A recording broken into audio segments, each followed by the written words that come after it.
Hey guys, and welcome back to another breakdown. Today we're covering Andor Episode 4, and I gotta say, while the first 3 episodes were very slow, this 4th episode really put me into the show. While I feel casual Star Wars fans may find it a little bit slow, I found this one to be very engaging with a lot of lore and a lot of things to look forwards to, so we have quite a bit to break down, and hopefully by the end of this video, you'll be pumped for it too, with all of the things that I believe will be heading our way in Episode 5 and beyond. And yes, a lot with Palpatine. Now, I believe the overall trajectory of the show based on this episode here will really end us with an awesome show. So far, the acting, the costumes, the overall tone, and the sets have really set the difference between this show and many others for Star Wars. Okay, so the show dives into the cogs and gears of the Empire, as well as the early formation of the Rebellion, and I really can't wait to see more of the smaller characters, as well as the bigger ones. However, I feel like this show really will take us through these sort of unknown characters and help us to understand the bigger picture of Star Wars with the Empire and the Rebellion. And I think it's doing that with these little unknown characters, and I believe it'll bring in Mas Amedda, Sly Moore, Krennic, Tarkin, Thrawn maybe, and then of course Vader and Palpatine. So we start the episode off with Andor and Luthen as they head to Aldhani, as Cassian grabs a med pack to bandage his blaster wound. As they head into hyperspace, Luthen asks Cassian to come help him with something important. Now we have to remember, Cassian just escaped that planet with Luthen and doesn't really know much about him at all. He just knows that Luthen knows quite a bit about him and his father, actually, if you remember from the 3rd episode. As Cassian tries to learn who Luthen is, he asks, "Who are you? Alliance, Sepp, Guerrilla, Partisan Front?" Now, these were all factions that would later come together to form the Alliance to restore the Republic, but it won't officially happen for a few more years closer to A New Hope. So when he says Sepps, he's referring to Separatists, which was the faction led by Count Dooku during the Clone Wars. Luthen says, "Aren't those all the same?" And what he means by this, I believe, is now the only thing that exists is the Empire against everyone else. So everything besides the Empire is just kind of seen as the same thing at this point. So it's kind of like the enemy of my enemy is my friend. As Cassian tells him he doesn't want to fight anymore, as he's seen enough war in the Battle of Mimban when he was 16, we remember the Battle of Mimban, which I'm going to explain. We've seen it in Solo, A Star Wars Story, but even before that, it was a battle that happened in the Clone Wars. Now, Mimban was a world that was fought over by the clones and the Separatists, particularly the 224th and the 501st Battalion of clones. However, of course, this didn't last because the Empire did indeed take over after Order 66. So once that all happened, Mimban rebelled against the Empire, and we got the Battle of Mimban, which we saw in Solo. So Mimban was rich of minerals that the Empire wanted. The Battle of Mimban was a nightmare, as the planet was full of mud and fog, requiring tons of upkeep for the army headed there and the troops who suffered harsh conditions surviving the terrain. It was very difficult for the Empire, as we saw in Solo, A Star Wars Story.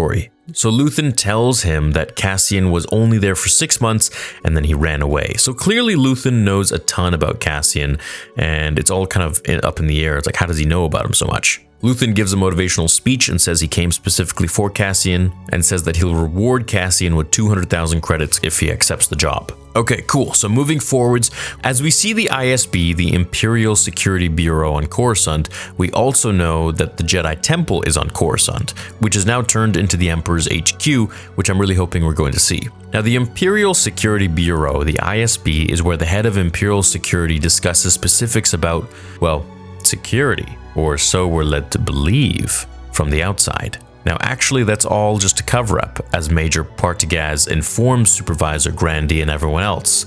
What the ISB really is there for is to snuff out infection, meaning spies and the rise of rebellion, maybe terrorists against the Empire and things like that.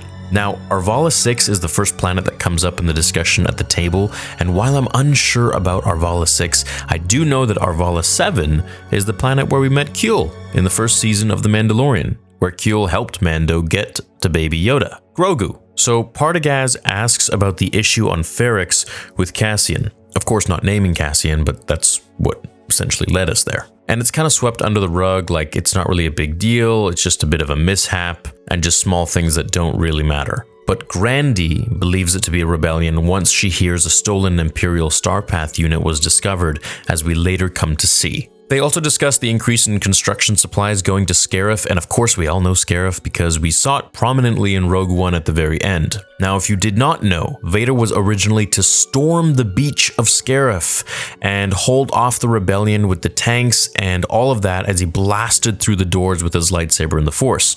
This information was revealed by the original screenwriter of Rogue One, Gary Whitta, in an interview that I had with him on Rule of Two here on the channel. You can check it out at your convenience, or you can watch the highlights on my other channel on Star Wars Theory Plus. On Aldhani, we get Cassian and Luthen chatting in the ship as Cassian gives himself a secret fake name, Clem. Luthen tells him he'll be joining the woman approaching the ship as he goes to speak with her, but before he does, he gives Cassian a down payment worth 50,000 credits, a Kuati signet, blue Kyber, ancient world crystal. Now he says it celebrates the uprising against the Rakatan invaders.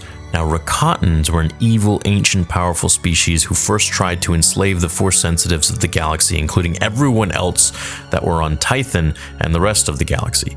Now, I'll make a video covering their lore in extensive detail. They're super interesting. They're super badass. They ruled via the dark side of the Force, and the Force powered all of their technology.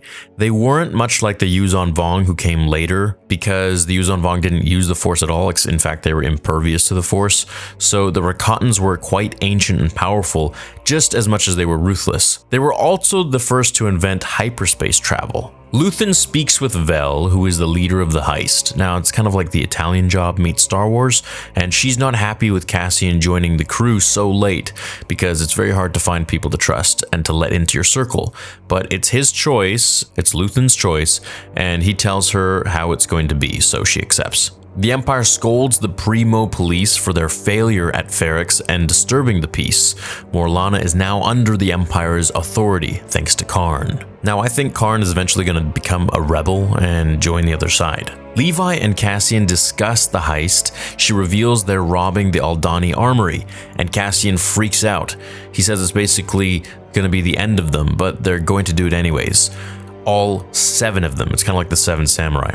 As some TIE fighters fly by patrolling the area, so we know this place is being monitored by the Empire quite heavily. Especially considering, of course, they have a armory there. Now, this armory, we come to learn, only has 40 Imperials guarding it because no one would be crazy enough to actually storm in there. As Luthen puts his wig and disguise on aboard his ship as it nears Coruscant, we see he's actually getting into character of his day job, which is the owner of an artifact store, which has more Easter eggs than the Easter egg bunny itself, which we're gonna get all up into. We see the heist members carry some regular worldly rifles, and these don't look very Star Wars, so it might be because all blasters require official papers or documents to buy, seeing as the Empire really just governs everything, so maybe these are more document-free blasters. The crew have a problem with Cassian joining so late as they don't trust any newcomers. As the major ship lands on Coruscant, we hear the intercom mention Hosnian Prime. Now, this is the planet that gets destroyed by Starkiller Base in The Force Awakens. As Karn heads home to his mother, she welcomes him, and I think he's going to join the rebellion eventually. He for sure is conflicted. Mon Mothma arrives at Luthen's shop. We finally learn what's going on here. As we see his shop, let's first go over all the Easter eggs really quickly and get them out of the way because they're really cool and fun. So we see the armor for the Mandalorian, or specifically Jango Fett, or, Din Djarin. However, it wouldn't really make sense as Din isn't relevant for another 15 years, so it's probably just a Mandalorian's armor, or we can just say it's Jango's. We see the family heirloom that belongs to the Twi'leks, which we saw Hera explaining in Rebels.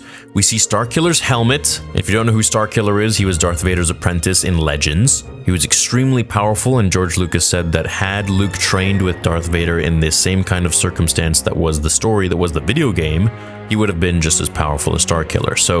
And Starkiller was extremely powerful. We see a Gungan shield from Star Wars Episode 1, The Phantom Menace, the hands from the Mortis painting wall from Rebels, Captain Miru Miru's helmet from Revenge of the Sith, the Wookiee on Kashyyyk as they were fighting the droids, as well as Plo Koon's breathing mask and both a Jedi and Sith holocron behind Luthen as he's speaking in the back room to Senator Mon Mothma. Now, if I missed some, let me know in the comments below, of course. So Luthen takes Senator Mon Mothma in the back of his shop after faking showing her stuff to buy for her husband. They don't trust the new driver that she has, as he might be a spy, so they play the game.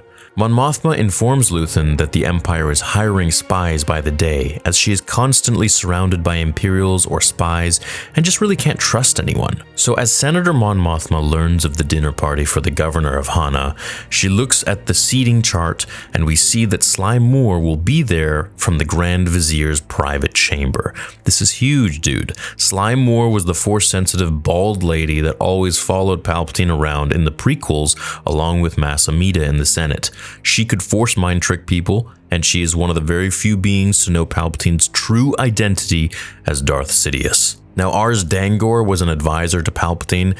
We heard of him in the Tarkin audiobook, or novel. So this means that we're going to see the dinner with her and Mon Mothma in the next episode, and I am looking forward to seeing that because she is like a portal into Palpatine's world and what he's up to, as well as Vader. It's going to be super cool. I hope it's going to be cool. Cassian and the crew explain the Sacred Valley and how the Emperor took this place over 13 years ago as they learned of the unique storage facility for the Emperor and claimed it for themselves. This means Palpatine probably has so many Jedi and Sith artifacts hidden in there, as well as armory and, blasters and weapons and other stuff. It's going to be like when Luke went into one of the observatories of Palpatine's in the Battlefront 2 story mode cinematic. Now, the stakes are high as it's nearly impossible to escape the valley. However, their way in is to blend in with the natives of the world, the Aldhani, who gather around there to witness a massive meteor shower, which is more so a ton of crystals in the sky that combust. It's a beautiful experience,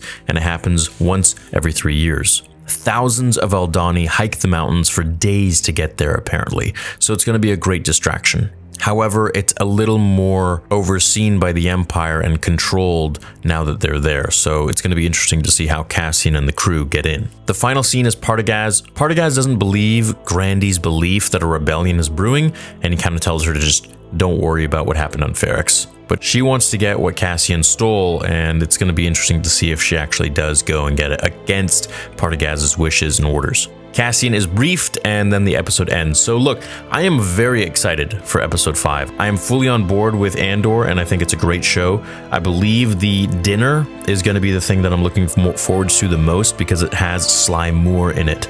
And she was so close to Palpatine, and she's also Force sensitive. So I think that we're going to learn a ton about Palpatine. We're going to learn a lot about perhaps Vader. Maybe she's going to mention the Jedi. They're going to talk a lot about the politics and where the Emperor is trying to lead the Empire going forwards and how they want to dissolve the Senate. So we're eventually going to go into the Senate like we saw in Revenge of the Sith and The Phantom Menace and Attack of the Clones.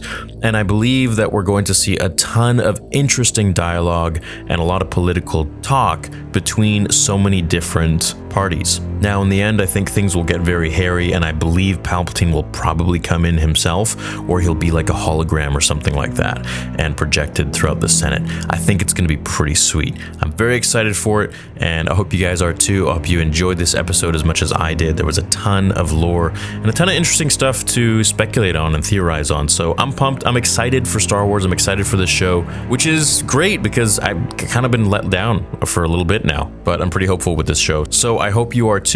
Thanks for watching this review and this breakdown. Leave a like on this one if you enjoyed it. Check me out on Spotify for daily new content, and I will see you all in the next episode on Star Wars Theory. Until then, my fellow Jedi and Sith friends, remember, the Force will be with you always.